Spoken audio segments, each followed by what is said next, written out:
What is up, my friends? How are you?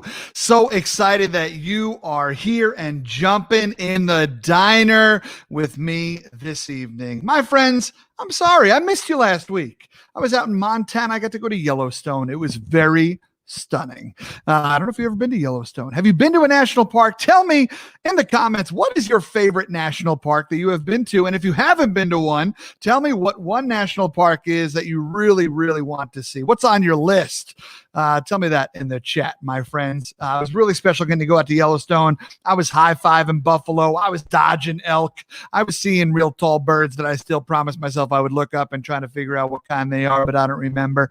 But still, it was really special. I got there. I left the hotel as the sun was rising, and I came back well after it was set. It was really special. Tell me in the chat, what's your favorite national park that you've been to, and or what's your favorite national park that you've been to, and or which one's on your bucket list, on the top of your bucket list? Which one of those is up there for you?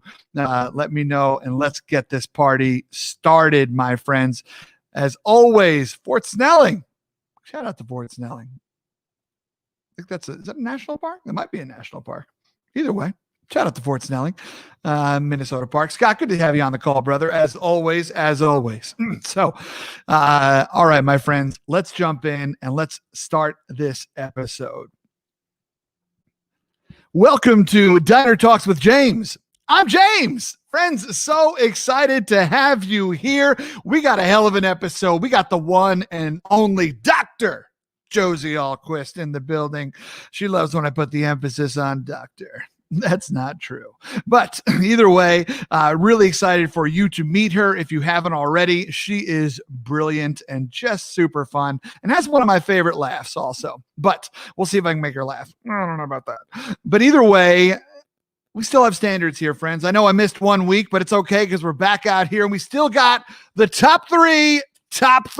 Let's go. Most of these are actually Josie inspired because she lives out in Los Angeles now, which is a fun fact. Shout out to LA. Oh my God, what? You're from LA? Cool. Anyway, so here are my 3 favorite things to do whenever I go to LA. Judge me if you need to. First off, number 3 is I love to get dipping noodle ramen. I can't find it anywhere else in the country. It's probably some other places, but LA has dipping noodle ramen where they give you the noodles in a separate bowl and you dip them into the broth and then pick them up. Sometimes the noodles are cold. You heat them in the hot broth. It is delicious. For those of you ramen heads out there, that's called tsukemen ramen. Okay, getting fancy out here. Look out, tsukemen. So next, here's one of my favorite things about in general, the West Coast, but LA in particular, is that I grew up on the East, and in the East Coast, you got Dunkin' Donuts, and then you got Krispy Kreme eventually. Now they've kind of all merged together. You can get them all around, but if you want donuts, you pretty much get them at one of those 2 places. There's some bakeries here and there that make some decent donuts, but I love it on the West Coast because they just got Dunkin' Donuts like 2 years ago. And all these mom and pop donut shops everywhere. And I just freaking love them. And so I eat a lot of donuts in LA and I'm very happy. Okay. As far as I'm concerned, the O in love is a donut. All right. And last but not least, here's a cliche thing that I love to do, but LA, the hustle, the bustle, the traffic, it's real. Okay. I don't know why I'm sitting in traffic at 2 p.m. on a Saturday. Where's everybody going? Anyway, but my favorite place to drive is Mulholland Drive. I love getting up in those mountains and driving up there in the canyons. It's absolutely stunning. I don't care if it's a cliche. It's beautiful, y'all. And it's really special. That's first top three. Next, Josie does a lot of stuff with social media, and we'll get into that in a little bit. But I thought it'd be fun if I took us way back to 3 old school internet facts about James. Okay, here we go. My first email address ever was something like 749766352 at CompuServe.mail.com. This was before you could like pick your email address even. You just got some random numbers. Okay, that happened. Next, my AOL Instant Messenger screen name. Did you have AOL Instant Messenger? If you did, let me know what your screen name was in the chat, my friends. Don't make me be the only one out here. But my AOL Instant Messenger screen name was Scuba Putts. Scuba Putts. Tell your friends. Here's the thing. I wanted to be a marine biologist, so I loved scuba diving. And then also, Grumpy Old Men is an incredible movie, and my best friend Kevin and I, to this day, still call each other Putts. Yes, I know what Putts means. We still call each other that. Okay, Scuba Putts. What was your AOL Instant screen name? Don't come for me yet, all right? Yes, okay. Elizabeth, Ditzy Baby 2107. I love it. Here's why I chose Scuba Putts also, and no disrespect to you, Ditzy Baby, is that I didn't want one with numbers. I said, no, James, you are original enough. You don't have to come up with one that has numbers. Scott, if this is true, that's incredible. Scott's name was Elmo _ he. Love it. Anyway. All right. And last but not least, my MySpace page. This is old school MySpace, the actual and pretty much only MySpace as far as I'm concerned, regularly had songs from Creed playing. That's right, friends. I was a giant Creed fan. I've seen Creed live, and I really like Creed. Celebrated their entire discography, as a fact, my friends. So shout out to Creed out here. Next and last, top three. Fun fact about Josie, she is a triathlete, all right? She's a triathlete. So here are the top 3 things you do in a triathlon. Run, swim, and bike. Thank you so much, my friends. Those were tonight's top three.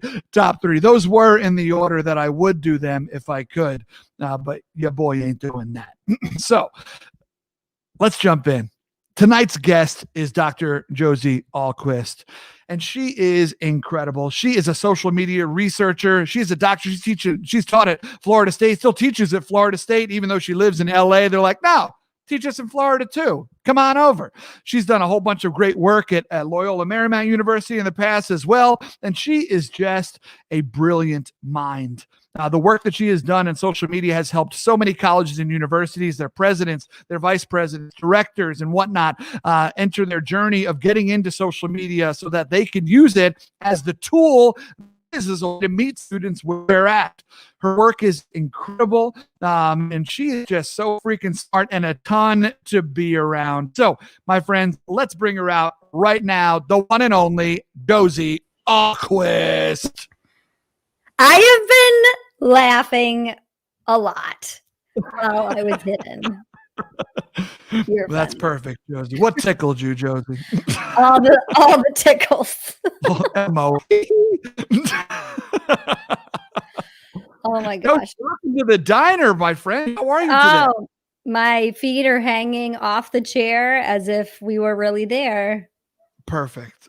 My feet don't touch the ground in any chair. Yeah. You describe yourself as fun size. Is that true?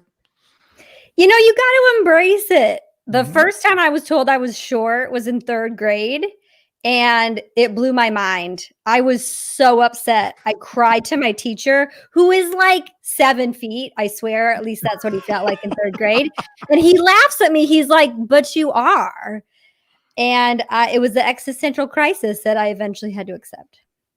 Wow.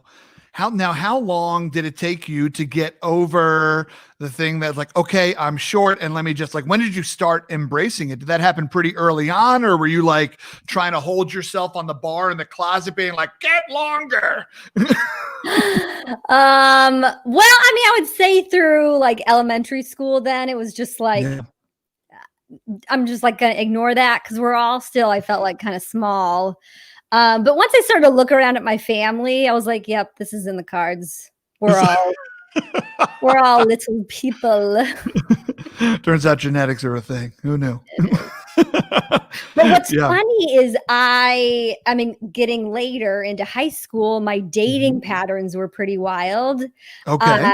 Like your height minimum. Tall. Like 6'3", 6'4", and above. Yeah. What was it about being with someone that was that tall that was intriguing to you? I don't. Were you like, I just want us to I want us to average out to like the normal. Well, I think athletics had something to do with it, and also Sure. just this idea of a strong ox football player that I had in my mind. And then just like and then I found the absolute opposite, even though he's an ox in other ways. Facts. That's awesome. That is a super fun fact that I did not know about you. And now here's the thing is that you grew up predominantly in Wyoming, and the men out there come burly. I mean, that's a burly state. Those are, when you think about like the ticks of masculinity, I feel like a lot of us go to men in Wyoming that are out there rolling the rein and they're riding the actual bull, not just the one that we're awkwardly doing on Beale Street, Memphis or something like that. Yeah, we're working people, hard workers. Yeah. I mean, there's obviously the challenge with that of not being connected with their feelings, and how we get those out is we have fights. It was very common to see dads go out, like fight each other at a baseball game. And maybe that happens everywhere, but I was like, oh, look like Sam's dad's taking on whoever's dad today because of a bad call. I was like, this is literally fighting words. My dad didn't do that. He's a very gentle man. Yeah, for sure. That's so fun. So they would literally go at each other. And now this is back in the day. Like, I mean, is that like pre-guns, so to speak? Like right now, like a lot of things escalate so quickly where all of a sudden guns get drawn, right? Or knives and stuff like that. Like, but that's like back in the day where like people just settled the fight. They came out, they like punched each other, and then they were like, we're at the bar later that night laughing. We're good now. I mean, guns is part of the culture of growing up. Like I was certified in hunter safety. Like I don't even remember that being an option in your toolkit of like self-expression, because it really was for recreation. Unfortunately, if we want to go a little dark, like where those have been used statistically in Wyoming is for suicides, which, sorry, bringing it down, but yeah. But also see previous comment, honestly, about how men not being able to talk about their feelings because they're supposed to keep it all inside, right? And then, but that's a thing that and when we think about why male suicide rates are so much higher than women's, a lot of it comes down with a lot of it comes back down to that, right? Our inability to externally process what we are dealing with. Yeah.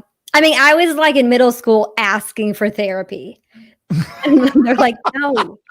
They're like, just go see your counselor. I was like, okay, I'll go do that. I was made for LA. Everyone has a therapist, a healer, a Reiki.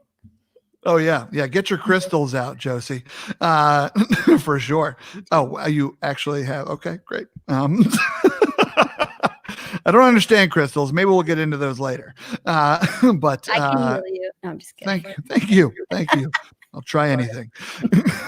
So here's a question for you.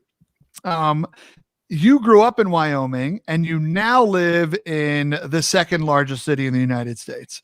And quite the opposite of, I guess, well, maybe we consider the opposite of Wyoming is Los Angeles, especially the version of Wyoming that most of us know about, which are just kind of really from movies and tumbleweeds and wild horses, and whatnot, right? Like, I mean, I didn't know much else about it. And so what has that switch been like for you? When did it happen? And was there a transition period, or was it more like, I found my people? Well, first, let me make sure that I look out for my people, because anywhere I go, like, I don't know, some cab driver or colleague, they find out I'm from Wyoming and they look at me like I'm a unicorn. Like, I've never met someone from Wyoming before. Like, so there's lots of misconceptions of what it means to be from there, or even a small town. And I mean, I would say those people will be with you through thick and thin. Like they'll bring I mean, maybe this is like in Minnesota with, like Wisconsin kind of thing too. Like they will be with you through thick yucky stuff, right? When ish hits the fan. But I knew probably as early as middle school that like it wasn't enough for me. Just I needed more things. I knew right away that I was surrounded pretty much by all white people that all kind of thought the same. And again, I was just seeing stuff on TV. We didn't have social media back then. And I was like, I want to hang out with those people. So I think that wasn't me putting the intention to move to LA, because it was in the 80s and 90s where everything horrible in the world was happening here, from the earthquakes to like major fires and riots. And if anything, I was saying, I don't even want to visit California, let alone buy a home in Los Angeles. So lesson learned, never say never. And honestly, LA is a hard city. It's a working city for entertainment and a few other types of businesses. And you really, and maybe New York is the same way, that once you find good people, like you really hold on to them, that you can tell like, okay, this is a earthy, meaty person that just isn't trying to like get me for contacts or something. Even though they all mean well, right? But they're here to work. They're here to like network at a conference, but they do that every single day at coffee shops and grocery stores. And that was really hard when I first moved here. I would just want to strike up a conversation with someone. And it became, I quickly figured out like, oh, I'm kind of being dismissed because I'm not in the industry or something.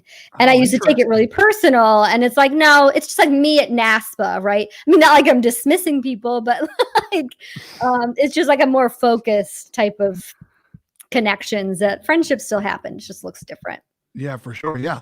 Yeah. When you're at those professional conferences, like a NASPA for higher education professionals and stuff like that. Yeah. I mean, you zone in on what you're actually doing there. There's a purpose behind it. And I definitely felt that in New York as well. You hear that a ton of that in DC for sure. Some of those, what I guess would be considered more transient cities, right? Where people are like, let's get in, let me chase these dreams. This is where I need to be. Who do you know? Listen, you're either helping me climb the ladder or you're distracting me from the ladder.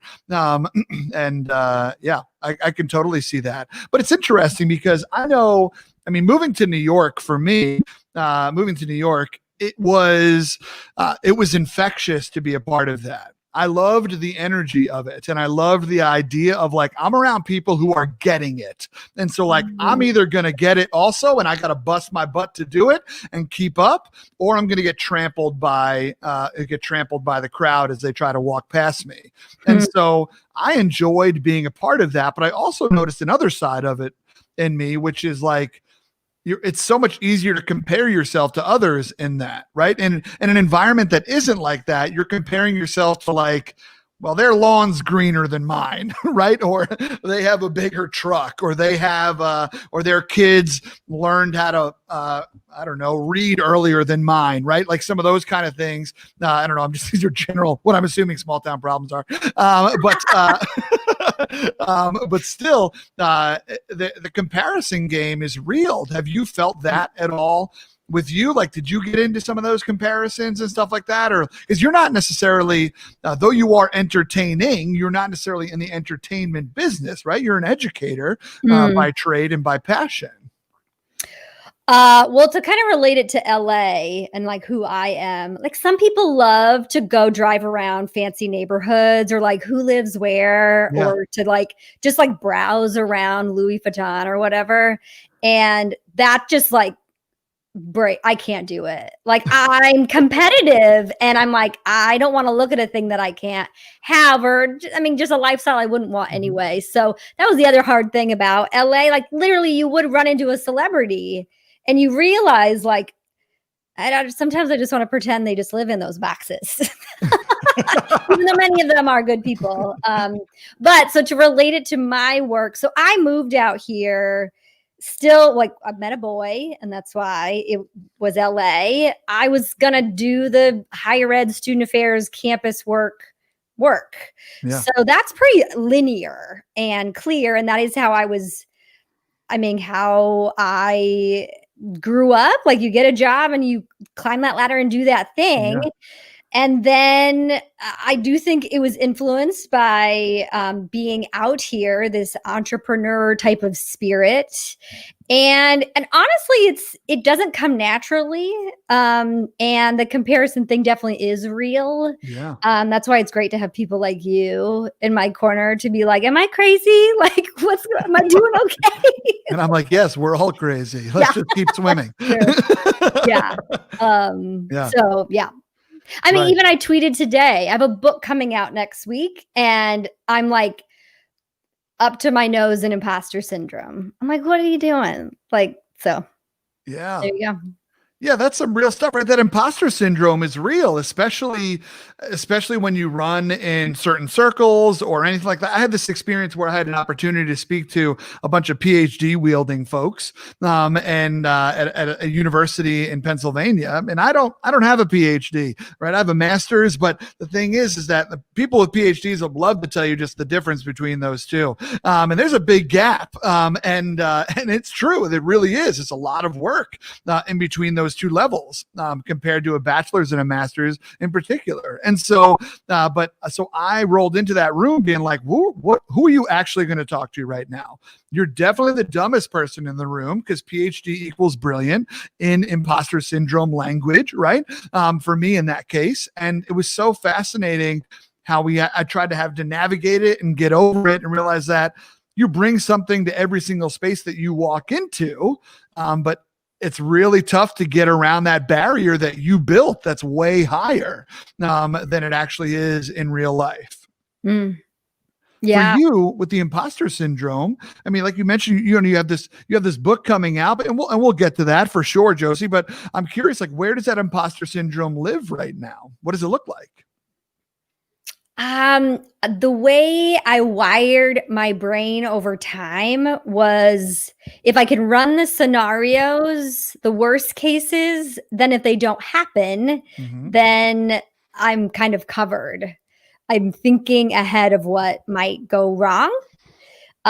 So I'm obviously with my crystals and my meditation, I'm trying to clear out pathways and rewire my brain not to be always thinking first thing negative. And because at the same time, I'm getting already lots of praise for it.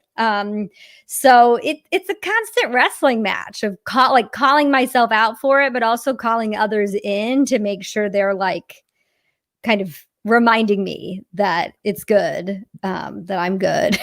Yeah. Yeah. Yeah, I love that. Right. I think you just said something really brilliant. Call yourself out for it, like check yourself, but also call others in. I really love the way that you put that, because it's like sometimes we don't have to do this alone, right? See previous conversations, but we don't have to do this alone. We can have individuals who hold us accountable, and maybe it's not always, we don't need people to hold us accountable to the deadlines. Sure, if you need that, get that. But sometimes it's having people hold us accountable to the way we think about ourselves, and realizing that we are frequently our own worst enemies. I mean, I know for me, Josie, when my book came out, this one right here, it's called Product Placement. The movies taught me this. But I know that when my book came out, I basically did no marketing for it. I did no marketing for it because I was sure it wasn't good enough. Like, I was just like, I don't want to waste people's time. I don't want to be in your inbox. I don't want to be in your social media feed. I don't want to be running these competitions. Like, why am I running competitions about something that's mediocre? And I literally started writing my second book the week that my first one came out on the principle. It's like, that one wasn't good enough. Why don't you try again, boo boo? Right. Like, and so that, I mean, that those voices in our head are super strong. Right. What have you found that the people around you are helping you to, like, how are they lifting you up? How are they calling you out, holding you accountable to hold yourself at a higher place? Well, just real quickly to react to what you had mentioned about writing the second book is some coping or some harm we can do to ourselves is then trying to always make it up to ourselves. I'm going to work harder. I'm not going to take any days off this weekend. I have to do X more podcast episodes to always try to make up for it. Yeah. And again, like have to sit and check myself on it about, well, why are you really doing this thing? And I also say that now while I'm confident some of the things I'm doing right now are probably for my own self-healing, not even healing. Like I'm trying to fill stuff that probably a therapist should be doing. These rocks aren't doing it. Yeah, but I mean, like, even as I joked how in middle school I was asking for a therapist, the good thing is I'm not shy about asking for help or like calling in friends, especially like writing through the book. I have like a number of folks on speed dial to like text message or jump on a call with. I think I'm always worried that then I'm like asking too much of them or being like an inconvenience. So then I'm always wanting to like, how can I help them in return? Right. Yeah. So I guess I would just say like, if you need help, ask for it. Not saying like your Twitter feed should be full of like calls for help. Like there's a difference. But I think you'd be surprised how many people want to be in your corner. And that's also really humbling to see. That's beautiful. And it also speaks volumes of who we are, right? Like, I mean, you are someone who gives and doesn't expect things in return. You are someone who adds value to every room that you are in. But sometimes we don't always see that. We don't get that praise, especially as educators. We don't always get that. Like maybe we'll get that thank you note from that student or the person we supervised like 10 years down the road. We're like, hey, sorry, I was a pain in the ass. You were a good person, right? Like, or, hey, you said this one thing to me this one time, and I still think about that to this day. Like, wow, I had no idea. I don't even remember saying that to you, but it sounds good, right? Like those moments where you don't always know when you're teaching even, right? And I think we can say the same for our parents as well. Like, I mean, there's things that my parents said that didn't click until I was yesterday, right? Like until I was like 38. I was like, oh, right. And so it's fascinating. It's fascinating, definitely the way that goes. And I love that you've let your team, the people that you've built around your network, lift you up. That's beautiful, but you're right. That's hard. It's hard to do. It's hard to get over yourself. There's this weird valor to like, I did it all myself, right? With no help, no mentors, no role models, just me, started from the bottom and I'm here, right? Like that kind of stuff. But that's bullshit. That's not a story that we need to write. You don't earn extra credit points doing it that way. And so, yeah, I love the way you put that. But Josie, we've been teasing it enough. Can you tell people what is this book that you got coming out that you've been working so hard on? Well, talking about not making choices for certain reasons that aren't the right reasons.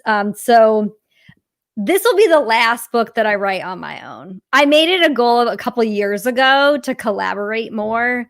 I miss like playing with people. Like I need teammates and dreamers, and the book, doing it alone. That was why I called on so many other people to, like, we literally had a group meet, and my worst of days was mostly in that feed to a select group of people that you were part of. But it's one of those things that I knew, like getting my doctorate, I just kind of knew instinctually, like, you're going to write a book someday.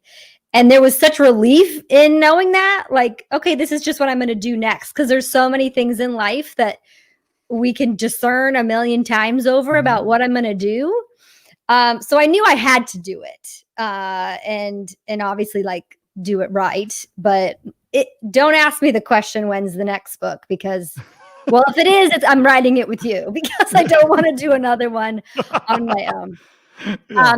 So this book is called Digital Leadership in Higher Ed. Around the time of my doctorate, I started, which was like, I started in 2013.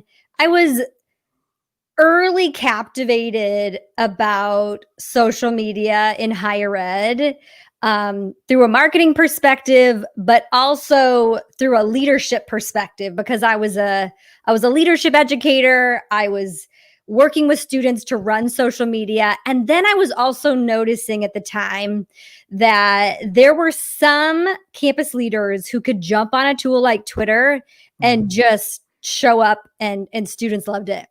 And then I worked at a campus at the time where our leadership wouldn't even go near it, or admit it existed, a tool like Twitter. And so starting the doctorate, they're like, well, what do you want to research? What questions do you have? So I was like, well, what is the difference between a leader who has that ability to jump on a tool like Twitter versus those that run for the hills? So that was my first beta research. It wasn't my dissertation. I looked at 16 vice presidents who, again, were just like showing up on Twitter, and students were really digging it. And so that was the concept idea of the book when I pitched it in 2016, was that I wanted to give a framework to educational leaders of how they could show up on social media that wasn't awkward, that was authentic, and of course was aligned with the values of education as well as themselves. And then that expanded to include people from all over campus, but also presidents, but also grad students. There definitely needs to be a whole separate book about like new professionals and mid-levels, how they are navigating social and the privileges they don't have, like an executive would. Sure. But that's a different conversation. So this book, there's exercises in it. There is, I think, a refreshing take. Folks won't be shamed to get on any tools. I hope they walk away feeling like they're given permission to be to show up in the way it's supposed to be, and that's in a personalized way. It doesn't need to be overcomplicated from that. That's awesome, Josie. And here's what I love about the book also. I mean, obviously in the title, you talk about higher education, but it's really for any educator. Absolutely. And individuals who also, potentially manage teams and whatnot. I mean, I think there's so many individuals that this book is also for, correct?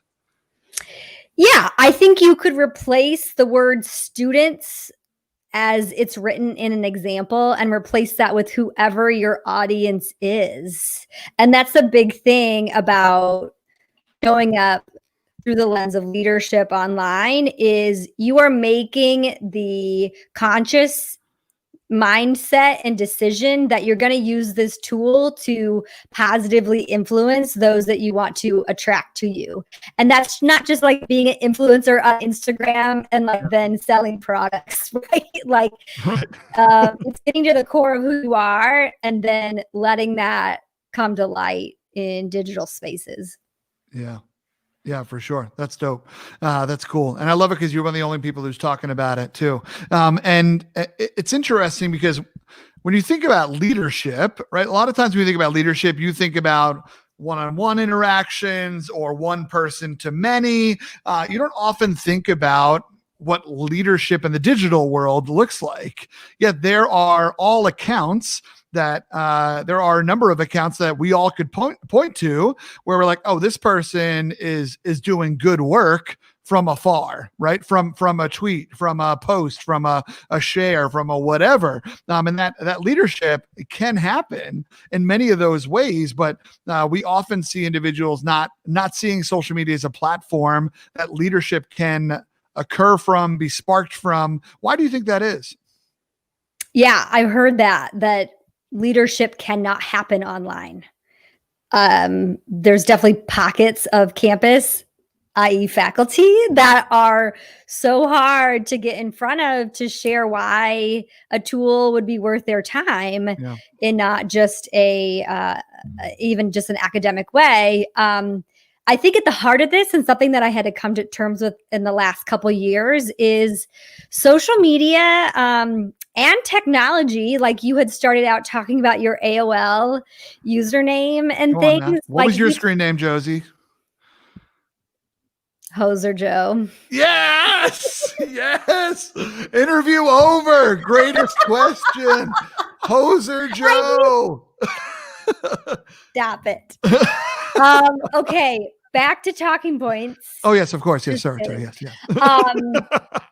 social media is personal. We first got on these platforms probably to connect with our closest of family and friends. And now as they're entering in the workplace, people, and this could be a generational thing, can get quite defensive that they're like, no, I need these boundaries, or they see Twitter as a hotbed of, like political drama, or, I mean, those things definitely do exist. Yeah. But it's actually quite I mean, it's funny, like it's not like selfies and memes, right? That folks can see, get really triggered about social. It's not simple whatsoever. Yet we're not having intentional conversations in our families or in our workplaces, or sometimes like even in our intimate relationships about how these tools are going to intentionally show up for each other and ourselves. So a big piece of leadership is self-awareness. And that's where the book starts out at, is who are you? How do you want to show up no matter the context? And then, okay, well, let's see what you've done online. Is that congruent? And this is the same stuff I teach students too. Right. That in some ways, sometimes we've distanced ourselves or not given it its weight of how what we do in these digital spaces could have a real impact. Either way. So hang on a second, Josie. You mean to tell me that authenticity is important online? I don't know if I buy it. But no, you're right. You're so right. That authenticity is critical, and the way that we show up. And I think you even mentioned it earlier, where you talked about like, hey, it's totally fine to ask for help, but don't have everything be a cry for help, right? Like there's a different way to show up authentically. What does authenticity look like on the internet? I mean, I think it's really a discernment process that I might give some frameworks and definitions and a whole lot of examples, but you get to define that for you. It might be a gut check of like you post something and then it just doesn't feel right. Or you get really excited about jumping onto some kind of thread that you see shared. But it's turning consciousness on, mindfulness on from what we are intaking, like when we're scrolling through, but also then what we want to share. Because there's also this thing of like, there's intent versus impact. We can't always control how this thing's going to be received. So we also have to really, we at least need to sit with ourselves to know what I'm doing. I'm making this choice to do it. Because there's plenty of like text messages and emails that I've regretted, right? Like that should have waited a second on that one. So yeah, I don't want to like, and there's authentic leadership definitions, and there's a whole chapter just taking different leadership theories and saying, what would transformational leadership tell a leader to think about how they could show up on social, or Strengths Finder, or, I picked like 6 or 7 or so. And again, like, I don't think a lot of people have thought about it through that lens. It's not a cookie cutter model. Like, take what you need to navigate these tools that are stupidly complicated. What they say about research, getting your doctorate, it's also me search. So you're researching really probably stuff that you're working through. And I mean, talking about imposter syndrome, like I struggle a lot sometimes in putting myself out there, or, I mean, don't even get me started about conflict or like politics. Like, what's the matter with conflict, Josie? I mean, tell me. No.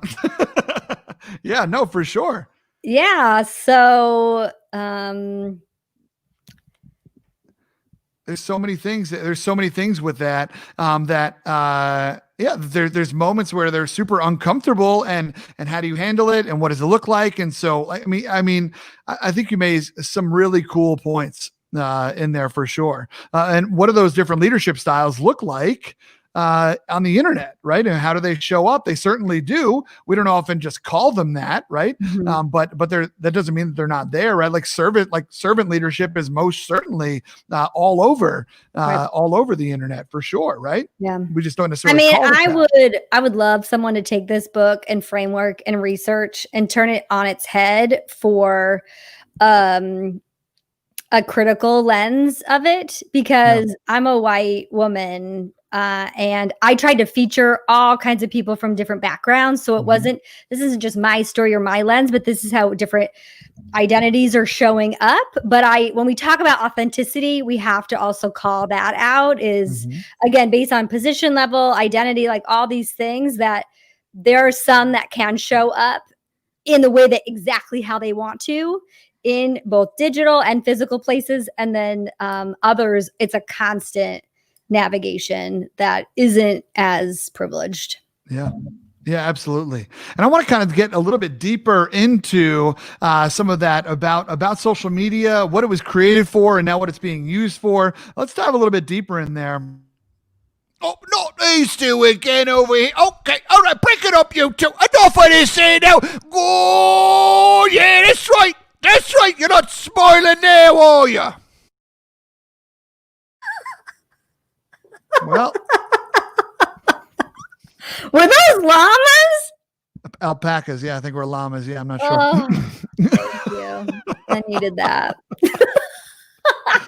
Apparently, we're getting a little bit too deep. We got to break it up here, Josie. So let's jump in to my favorite segment, aka the only segment that I have, which is called "Things You Didn't Know About Me Before, But Are Now Glad You Did." Also, please note, Josie, the name of the segment changes every time, but the general gist is there. So you and I are going to share some random facts about ourselves, and then we'll see what spawns out of that, and then we'll jump back into some of that other stuff around social media because I'm excited to talk to you more about it. All right, let's go. I'll go first, Josie. I'm putting you on the spot. It's the least I can do.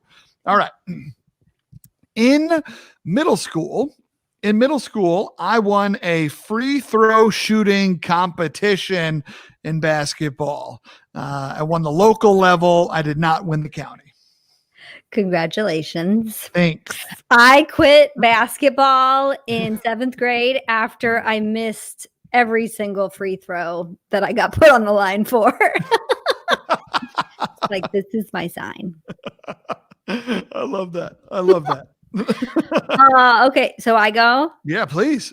Okay, well, this is why I was like, did you see my notes? Because you gave me this question and I wrote a few things down. A random fact, especially during quarantine, my favorite Instagram accounts to follow are llamas. Are they really? Because the video you just showed. I was like, did he see that? And I really want to do a video of a side-by-side comparison. You know, on Instagram, like Discovery tab, it basically like reads your algorithm of like, these are the things you like. If you were like really honest with yourself, right? Like what you're interacting with. And mine is like llamas and cats and like my friends, you know, like happy stuff. If you were to put side by side my husband's search browser, it would be horrifying because his favorite Instagram account is called Death is Metal, I think, or Animals Metal. You have to ask him about it next week because, I mean, it's basically animals being animals, which is kind of horrifying sometimes as they like eat each other, right? Or we're just such different people. Do you share, like, does he share some stuff with you? Be like, you got to watch these 2 hippos. And you're like, you got to watch these 2 baby ducklings. No, he knows better than that. But okay. Sometimes I'll catch him like looking at something. Yeah. I guess I'd rather catch him looking at that, right?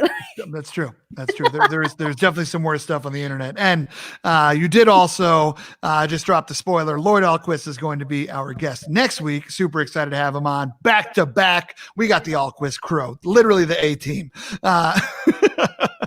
That's awesome. Tina's favorite thing I don't know the difference between llamas and alpacas. If you know the difference between llamas and alpacas, can you let me know in the chat, folks? And maybe you know yourself, Josie. I don't know, but either way, I mean, people don't talk about llama fur, but they talk about alpaca fur. But other than that, I don't know the difference to them. You know. Mm-hmm. But They're either just way, adorable. yeah. Tina has a ton of alpaca things. And when I was out in Montana last week, I actually bought her a dish towel for the holidays that has an alpaca wearing a Santa hat. And she literally jumped over the moon. So, you know, sometimes when you nail it, you nail it. You do. That's awesome. Okay, here is another fun fact about me. I pretty much never used napkins for anything. I just like, we have napkins in the house. I don't use them. I'm pretty much only like, I grew up in a household, and this is going to be maybe unfortunate for some, but we used to have a dish rag. And so like, there's like a rag that you keep by the sink. Sometimes I bring it over to the table and I wipe my face with it. And that's what I use. I'm not judging. Thank you. It's efficient. You wash it eventually, right? Eventually, yeah. All right, hit me with one more fact, Josie. One more. Okay. So I played soccer in college by accident a little bit. I didn't go by accident. Well, I didn't go to college like on a soccer scholarship or anything. Yeah. Like I played club, and then Title IX, they added soccer after my freshman year. Okay. But all leading up to that, I only played soccer with dudes. There was never enough to form a team for just women. So that's my oddball. So also I got hurt a lot. I got my air knocked out a lot. Yeah. Because I was playing with like guys your size. For sure. Yeah. Wyoming boys, as we talked about. And my brother. And your brother, touche, who probably cared less about you than the other strangers. Loved you more, but in the meaning. Yeah. So okay. So you play with predominantly the boys growing up, and now did that make you a better soccer player, do you think? Or do you think it like how did that impact you? Well, I was definitely like tactically, I was put in to frustrate the defense. I wouldn't say I was technically skilled. Okay. So I just like ran around a lot because that's what I had to do, like playing with all men, boys, whatever you call them at the time. I had to like scoot around quite quickly. But I guess what it was a disadvantage was like basically women's sports in college is a sorority. Like there's identity, like literally you're wearing your colors and your letters together, and you spend a whole lot of time together. So, I mean, I played the card of basically like team mom to try to like take care of these girls. So yeah, that was just like new to me. Yeah. That sounds like quite an abrupt switch. It was. Yeah. Didn't come naturally, but since then, have you found that, I mean, well, I'll ask you two questions. Growing up, were you friends with more boys or more girls, would you say? Boyfriends. I had boyfriends. Get it, Josie. Boyfriends. I mean, okay, so especially in middle school, I had a hard go at it with girls, and I got picked on a lot. And the way that I overcame it was to become super involved. I was like vice president, everything in sports, and like the other coping mechanism was to like have a boyfriend. They were like the security blanket a little bit. So it honestly wasn't until adulthood that I figured out how to have healthy female relationships, because most of it was all based around competition. And it still is something, again, that I have to work at it. And making friends as an adult is already super difficult. Yes, right. So I do have regrets about not investing as much time into not only the skill, but the relationship with women, like earlier on.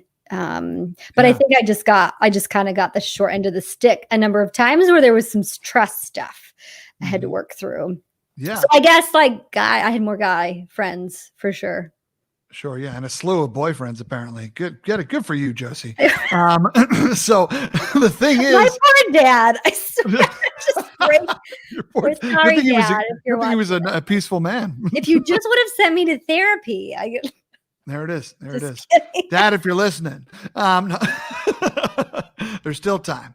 But it's fascinating because Tina, my wife, she talks to women because she learned at a later age that women need women and the power of female friendships. But she also she didn't have boyfriends. She had one boyfriend for a very long time, and they were on and off again. And but they dated for quite some time, like through college, and then even a little in grad school and whatnot. And so it was interesting for her to learn, much like you did, the power of female friendships and the difference. How would you, if you could describe the difference between female friendships that you now have and some of those friendships with men that you've had, how would you describe that? Is it just the level? Is it the empathy that is there that's powerful, or what are some of the big differences that you've noticed?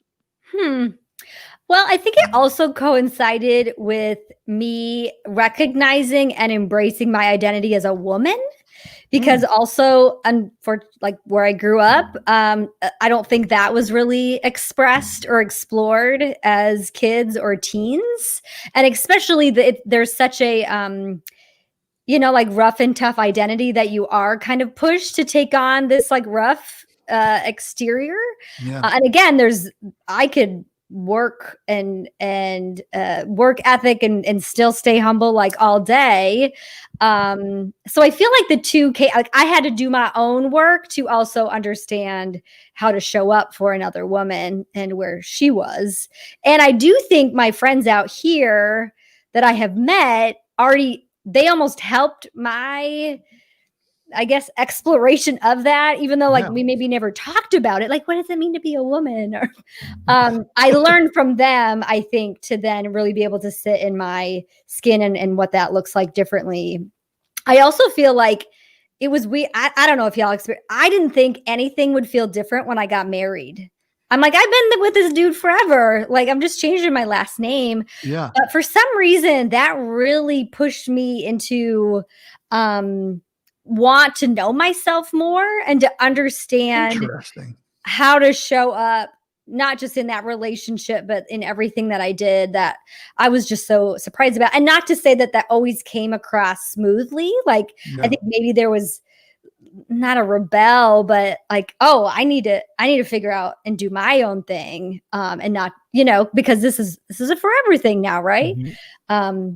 I don't know if I answered your question, but this therapy session's been great.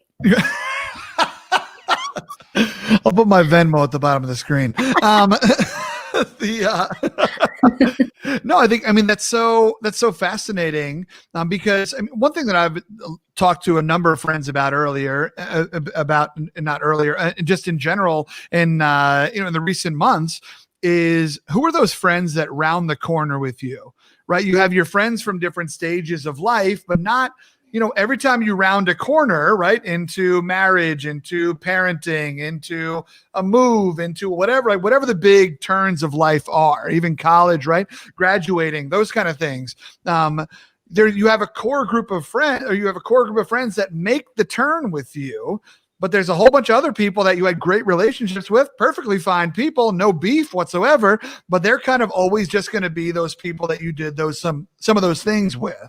And whenever you get together with them, you're going to talk about those things and reminisce. It's going to be awesome. What a beautiful time. We'll laugh, we'll cry, all that kind of stuff. And they'll be like, cool, take care. I'm not going to talk to you about my retirement plans or my insurance or like, my investments and things like that. It's so interesting to note who rounds the corner with you. And for you, hearing you talk a little bit about that with your LA friends and kind of how they helped make you realize some of these things. I mean, it's those moments that make you want to hold on to some of those individuals and be like, I want to round corners with you. Right. I think it's a cool thing that happened with those individuals, and what a powerful gift to give to somebody, albeit unknowingly, that you're helping them explore themselves. and identify deeper with who they are, or identify newly with who they are. I think that's super cool. Well, I mean, you're obviously not out here in LA, but I think I would definitely count you into that crew where I think in friendships before I would have felt hurt if someone like called me out on something or like challenged me. And maybe that just comes with time, but I feel like you would call me on like something that you're like, Josie, you know, that's not true. Stop it. I'm like, you're right. I'm just wallowing right now. Let me wallow.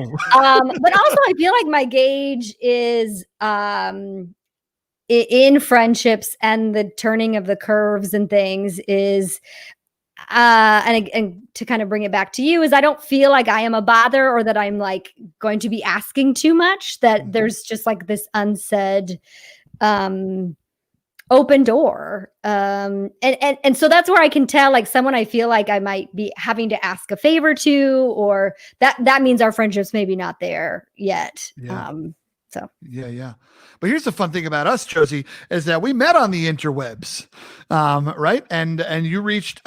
We were both following each other, and because I highly respected your work and just knew that you were a mover and shaker in the industry, and this was especially when I was working in a more formal capacity in higher education.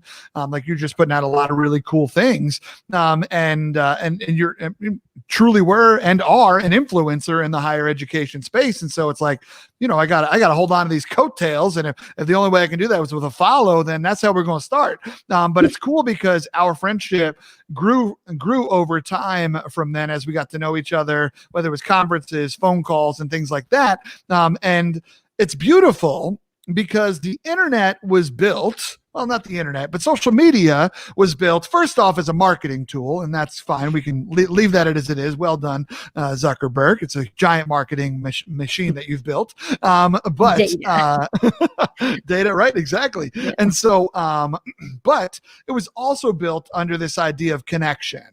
Right? Let's connect individuals, at first on this college campus, or like what MySpace did, Friendster before that, right? All these kind of things is that connection. And it's beautiful because we are proof that the internet can connect in a really meaningful way.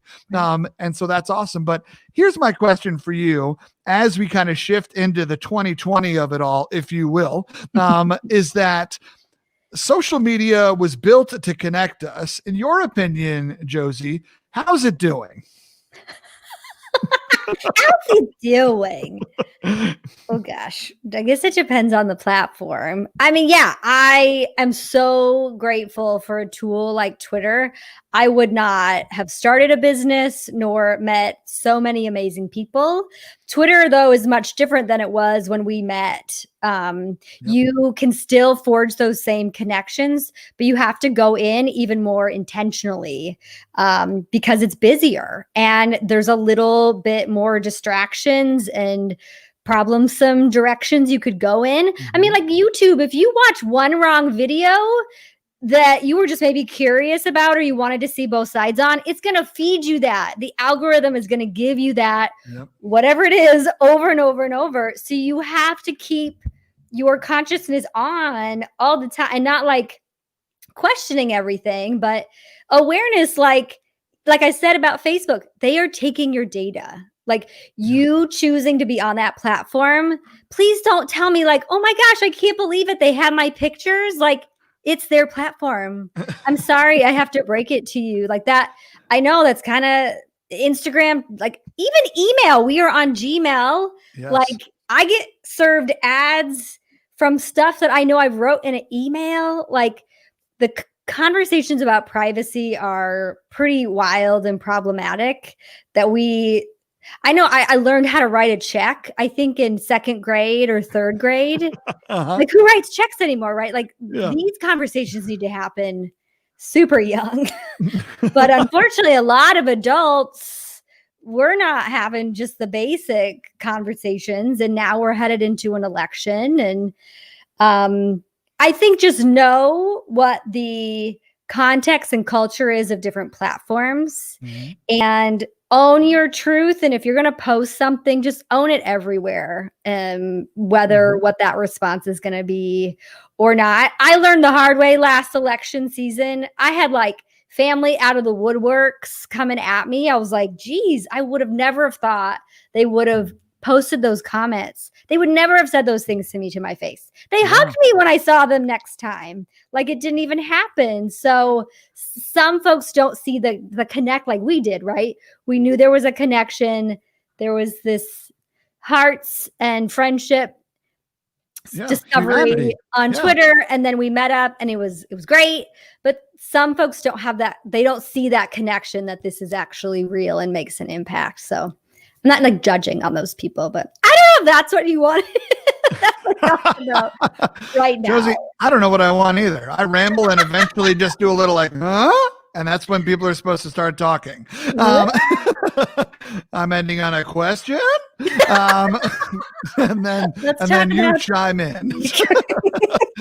That's pretty much how this works right here, in case anybody was wondering.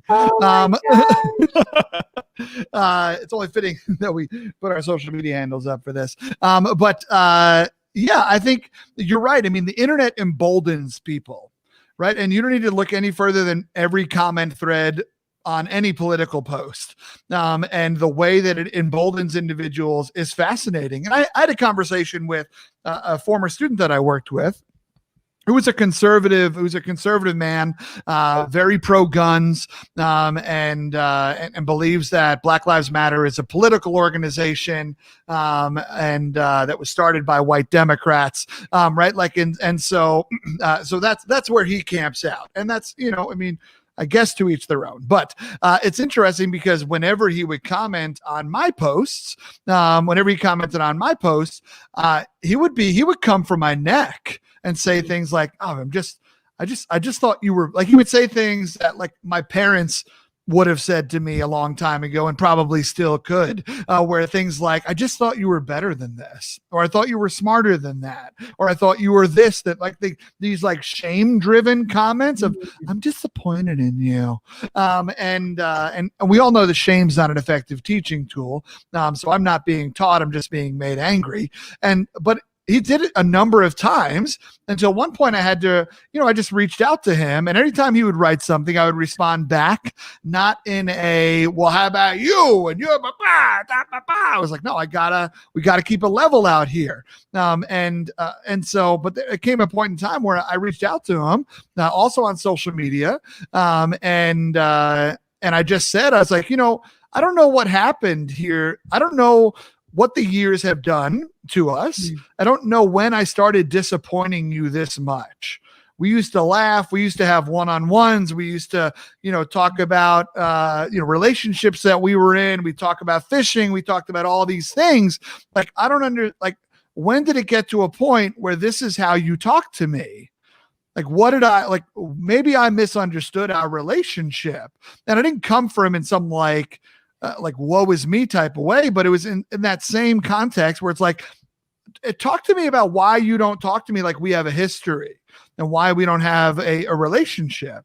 And it was powerful. He wrote back something very kind, very self-aware, and it was great. And honestly, I'm very grateful that I didn't smash that unfollow button or that unfriend button, because it's because of people like him that I follow that I get to hear other stories.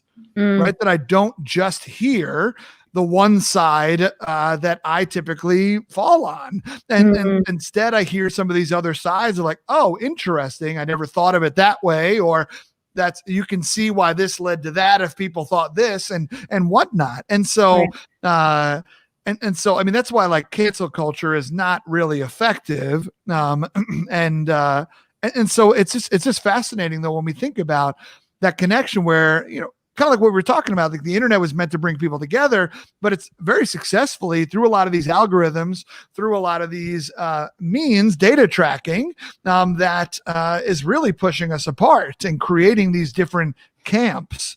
And it's not very effective at its initial goal, in my opinion. Well, I love the example you shared in, you humanized it. You brought it back to relationships, and maybe you did that in a DM, or maybe you did it publicly in a thread. I think again, to know each platform, and these are tools, just like a phone call, just like an email or text message. None of these are going to solve or change someone's mind, honestly. And so keeping it to the relational piece. And then we have to make choices like, is this person important to me that or is this conversation, do I have something to grow and learn from? Like you said, I don't want just all the same thinking in my feed. Just like I didn't want that growing up. I noticed I was surrounded by all the same types of people. So have that in mind. Instagram is just for photos, right? Twitter has X amount of characters. These aren't end all, they're tools. And that does not replace the relationship piece of it. And then the bridge to the equation is you making a choice whether you want to maintain that relationship. Like, what's the scales that you're willing to play? And emotions feed into all of this. Again, like social media is very personal. And so most of the time when we see a lot of, well, you could call it dumpster fires or you could call it conflict, whatever you say, people get caught up in these emotions. We are activated chemically. Some are to keep going. For me, I like run for the hills. I open a bottle of wine and I'm not going back online. So we're all reacting. So sit with that. Why am I reacting this way? Again, what's this relationship? Where's the best place to connect and have the conversation? Not just from what you post, but how you're interacting. Because yeah, I have a lot of connections back home that see things much differently than I. And so I weigh the scales of the investment of that relationship versus, just the emotional outpouring that I feel like needs to happen in this space. Yeah. But here's a beautiful thing for you, Josie, is you talked about those relationships with people at home and the differences with individuals that you spoke about is that, and you're like, well, we get to family gatherings and we hug each other, but that is directly in line with what you talked about earlier about that small town living of like, you have each other's backs. It's like, yeah, maybe we think differently, but at the end of the day, we're family, right? At the end of the day, small town folks got to look out for small town folks. And there's some beauty in that, right? The ability to disagree, but still hug is great, right? Like, I think that's a really beautiful place that I wish more people could get to with each other. I miss hugs. Oh God. Yeah. Yeah. Amen to that. We're going to hug so hard whenever we can. It's on.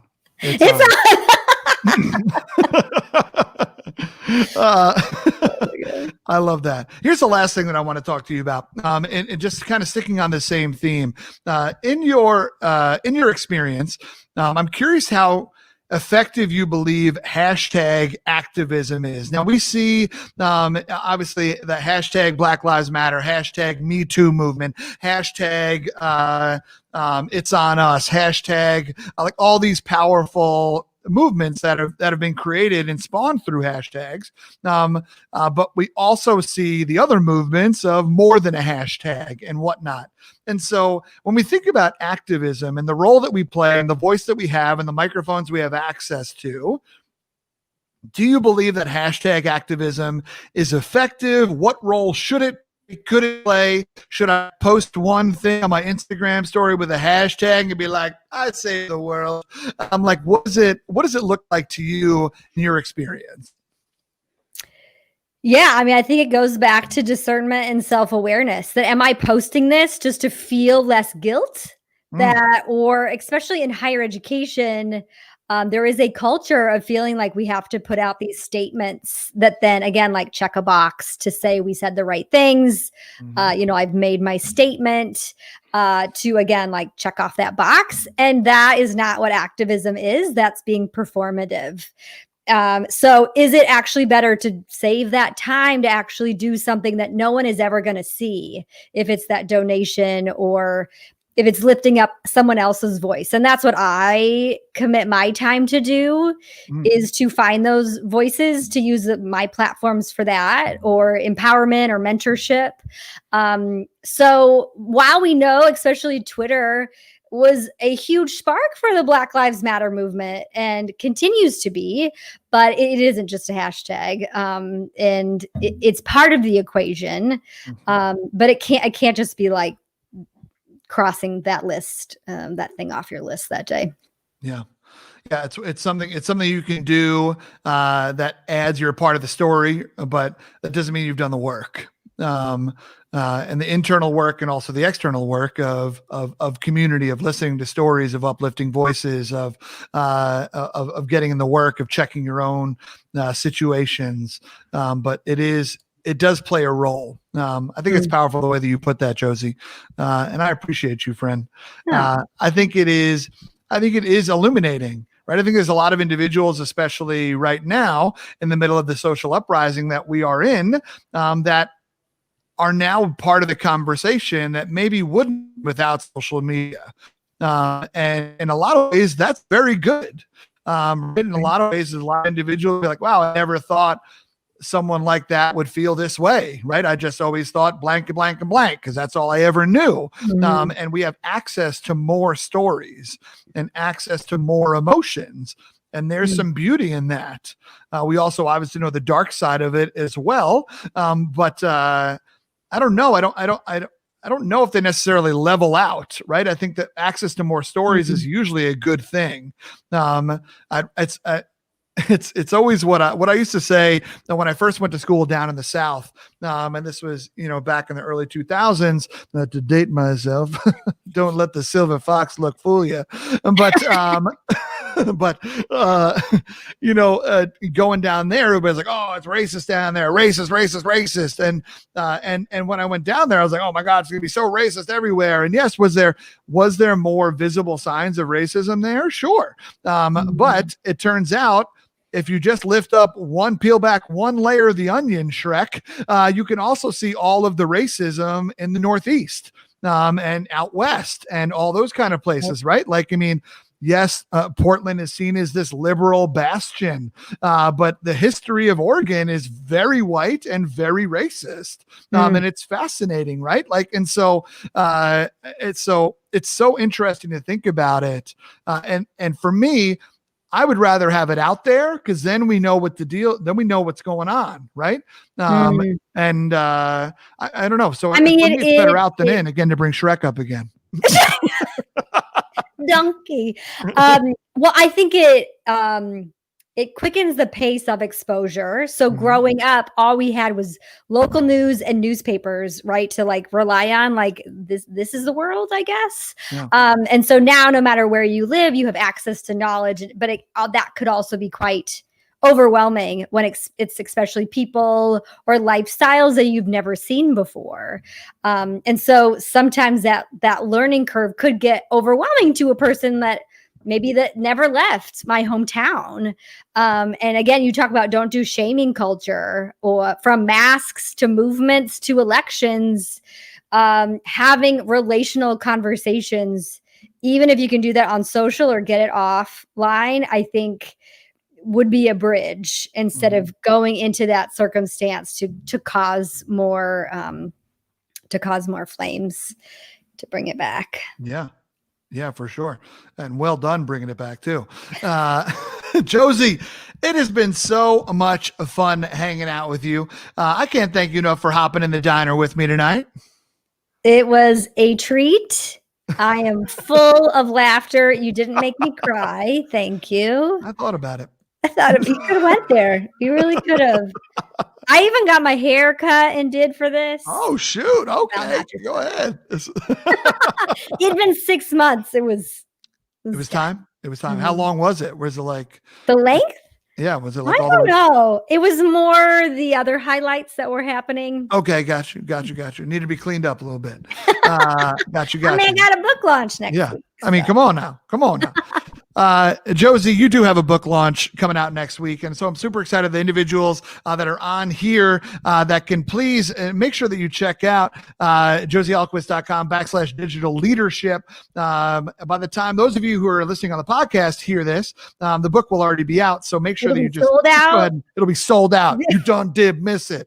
It's also on Amazon and please pick it up there for sure. But Josie, I don't know if individuals watching have any questions for you. As always, I love to end with the Q&A.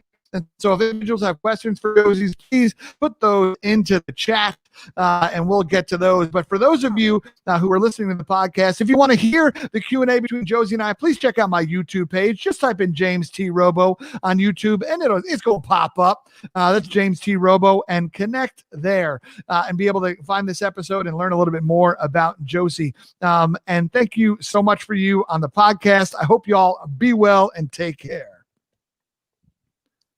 Josie, let's see what we got going on in here. This is a fun chat. So, Elizabeth, she was at LMU and was a student at the time. And that's fun. What do you think about that? What do you think about this compliment right here, Josie? Yeah. Oh, she said, I was a boss. No, I think I was really bossy.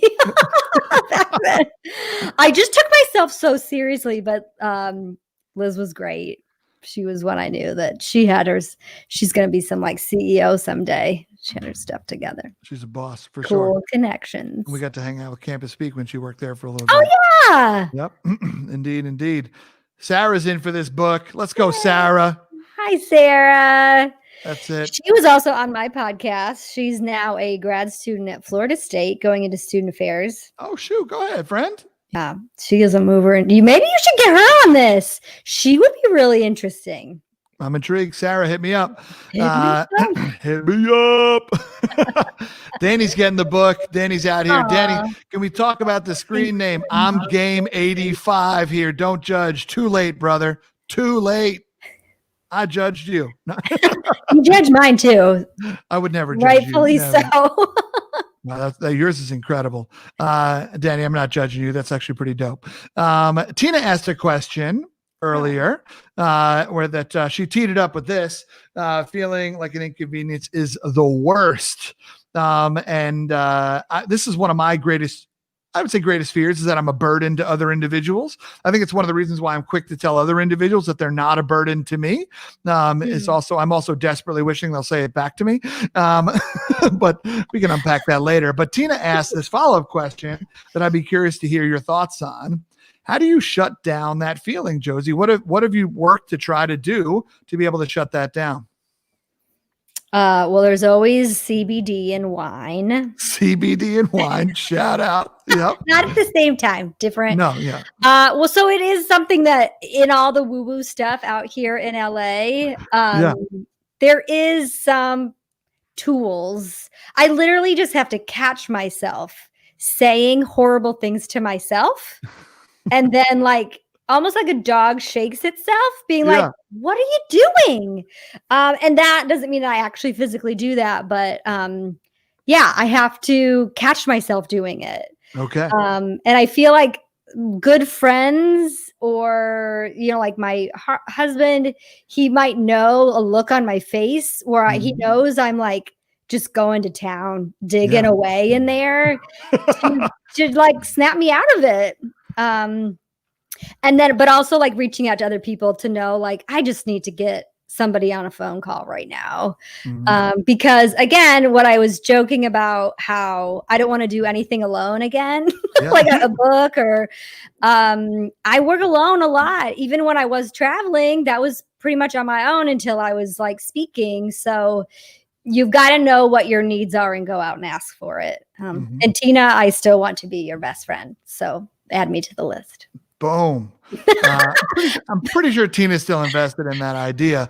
But it's so interesting because, you bring up a really fascinating point there at the end, right? With the best friend thing, is that we see other individuals and we're like, man, I would love to be their friend. And obviously time and distance are things, right? We're a little far away. But it still comes down to initiating. And that getting over that feeling of I'm going to burden someone, even here, we're still new in the Minneapolis area.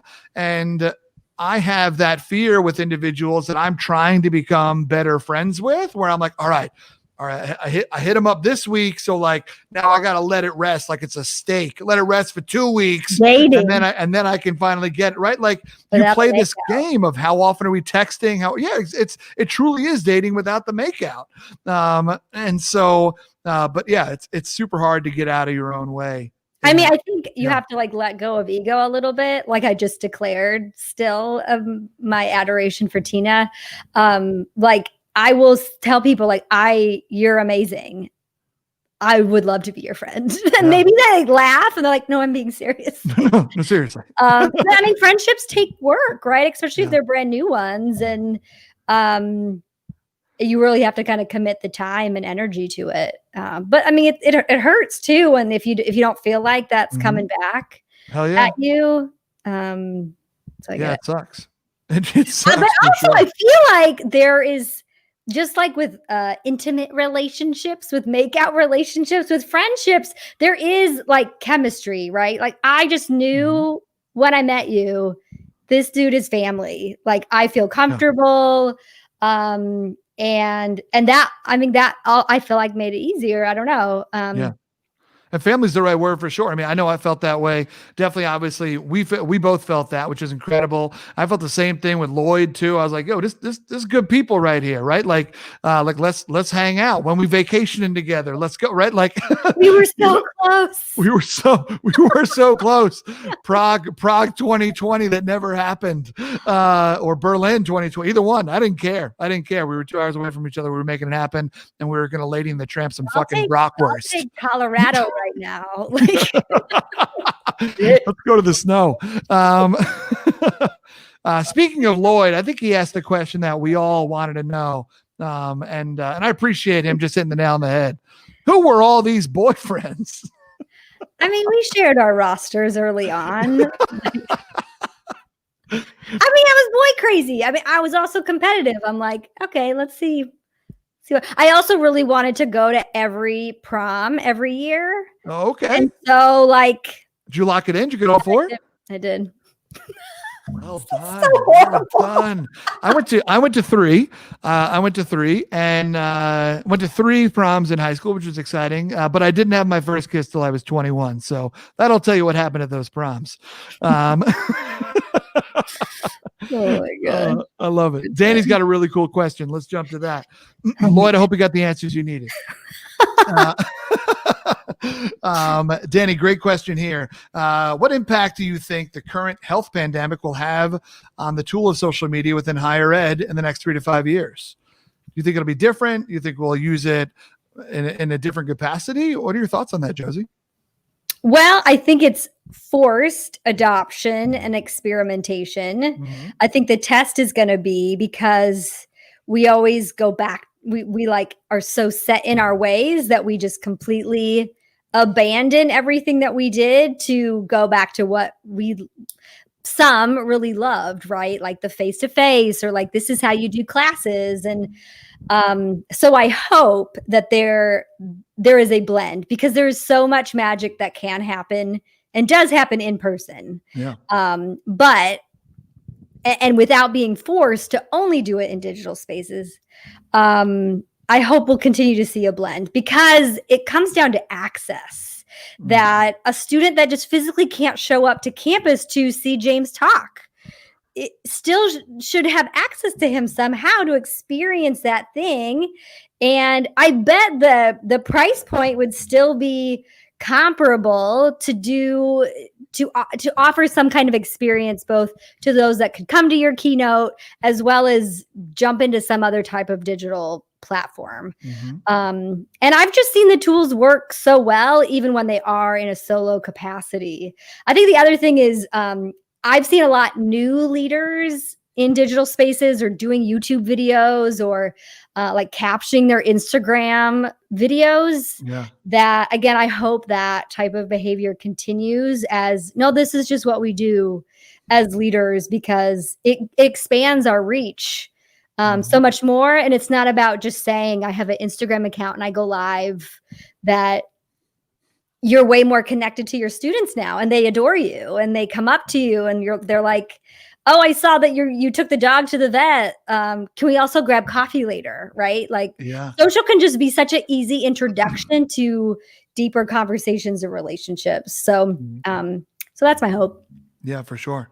And one thing I've noticed, Josie, I wonder if you have as well, to kind of add into what Danny's asking here, is that I've noticed on my presentations that I've had the opportunity to give, the the engagement that happens in the chat on Zoom is way richer than would normally happen in person. There's a lot more engagement of authenticity, of vulnerability, of people sharing things. And I mean, you know me, I talk about fears and I talk about lies that we tell ourselves and some of those things. And but people are answering the question in truth in the chat, and it's been really powerful to watch the way community is formed. There's something. I mean, as we talked about earlier, the internet emboldens individuals, but it also the sense of anonymity really gets individuals share a little bit more, and that breeds closer relationships. Someone else I think you should have on the podcast is Amma Marfo. She does a lot of work. Going to be on it. Nice. Yeah. Please continue.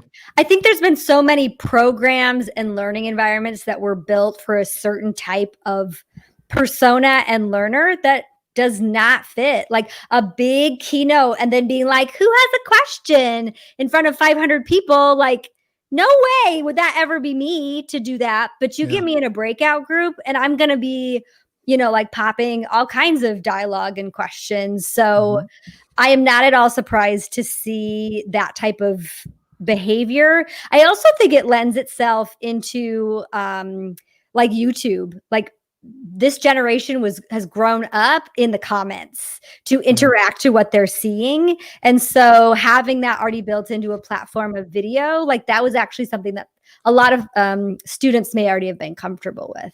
Yeah. Yeah, absolutely. It's funny, I did a ton of improv comedy when I lived in New York. I've done a little bit here too.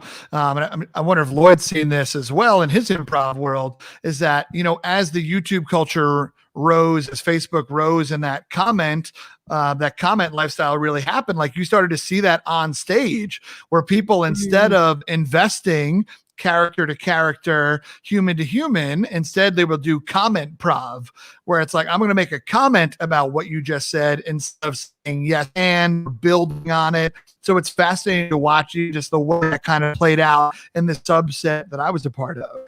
That's so interesting. I think he's a little bitter about what improv is right now, and I'm sure that will come out.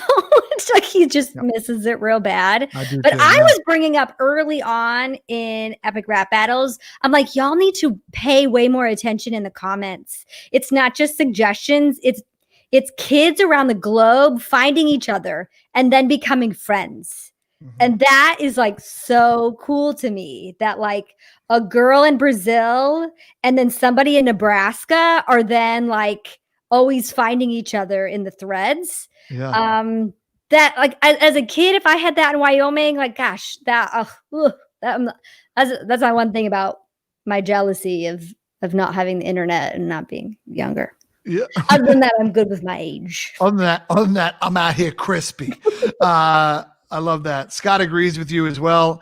You and I, and I think I agree that there is a cool barrier lifted with access as well.